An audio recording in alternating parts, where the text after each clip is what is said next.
आरंभ हो गई निर्वाण प्रथा। सुनो सुनो ये बुद्ध कथा। हर दिन के पल को चेतना में जियो। जो पीछे चला गया उसका ना राग मन में हो, ना ही आने वाले कल के सपनों की नींद में डूबे रहो। इसी क्षण अर्थात सचेत अवस्था में पूर्ण जियो। अंधविश्वास किसी पर मत करना, चाहे वो धर्म ग्रंथ हो या किसी महानुभाव का कहना, जब तक वो तुम्हारी अपनी बुद्धि और विवेक की कसौटी पर खरा ना उतरे। 4 आर्यक सत्य हैं। 1, जब तक सृष्टि रहेगी दुख मनुष्य के साथ छाया की तरह चलेगा। 2, इस दुख का कारण है वस्तु से स्वयं को पकड़ के रखना। जो वस्तु क्षणभंगुर है तो मार्ग क्या हो। 3, मुक्ति के लिए विवेक जगाना आवश्यक है। स्वयं को केंद्रित रखो। जो आए, चाहे दुख की सूचना या आनंद की परछाई, उसके बीच स्वयं को स्थिर रखो। 4, इस मार्ग पर दुख के बंधन टूटेंगे और परम सत्य की उपलब्धि होगी। ये संसार जिसे हम यथार्थ मानते हैं दुख और पीड़ा का क्षणभंगुर खेल है। जो जन्मा है उसकी मृत्यु निश्चित है। यही सृष्टि का नियम है। अज्ञान ही सारी विषमताओं की जड़ में है।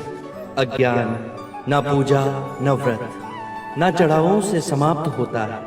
अज्ञान केवल ध्यान से दूर होगा। सौंदर्य अनित्य है, इसीलिए भाव बोध से मुक्त पुरुष न सुंदरता से सम्मोहित होता है और न ही कुरूपता से विरक्त। जिस क्षण तुम्हारे अंतर में ये भाव उत्पन्न हुआ कि तुम पाप कर रहे थे, उसी क्षण तुमने स्वयं अपनी मुक्ति के मार्ग पर पहला पग धर दिया है। सत्य के मार्ग पर चलते हुए 2 भूल हो सकती है। पहला, पूरा रास्ता तय ना करना और दूसरा, उसे आरंभ ही ना करना। घृणा से घृणा नहीं मिटाई जा सकती। घृणा मिटती है केवल प्रेम से, और ये प्रकृति का अटल सिद्धांत है। जीवन मरण हर मनुष्य के जीवन का क्रम है। यदि हम चैतन्य हो इस पूरे विधान को समझें तो हर दिवस ऐसा जीवन जी सकते हैं जहां शांति, सद्बुद्धि, आनंद, संतोष का सर्वदा वास होगा। जोश से भयंकर कोई अग्नि नहीं, घृणा से भयंकर कोई जानवर नहीं, अविवेक से बढ़कर कोई जाल नहीं, लालच से बढ़कर कोई बाधा नहीं। व्यक्ति का मन ही उसका सबसे बड़ा शत्रु है, जो उससे अनुचित कार्य करवाता है। हम जो सोचते हैं उसका ही परिणाम बनते हैं। अच्छा विचार अच्छा परिणाम देता है, बुरा विचार बुरा परिणाम। ये प्रकृति का अटल नियम है।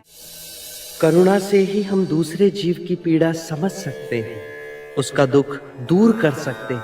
हम कितनी भी पुण्य की बातें पढ़ लें, कह लें, जब तक वो आपके अपने कृत्य ना बन जाए तब तक कोई लाभ नहीं। आत्ममुक्ति के 3 चरण हैं, शीलाचार, ध्यान और ज्ञान। शीलों का आचरण करने से ध्यान साधना बढ़ती है। ध्यान साधना से ज्ञान का उदय होता है, जिससे शीलों का गहन आचरण संभव होता है।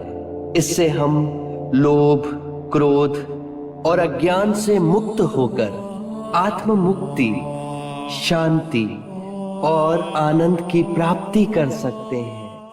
इस शरीर रूपी जन्म में ही नहीं, शरीर के पश्चात वाली यात्रा में भी जैसा कर्म होगा वैसा ही फल होगा।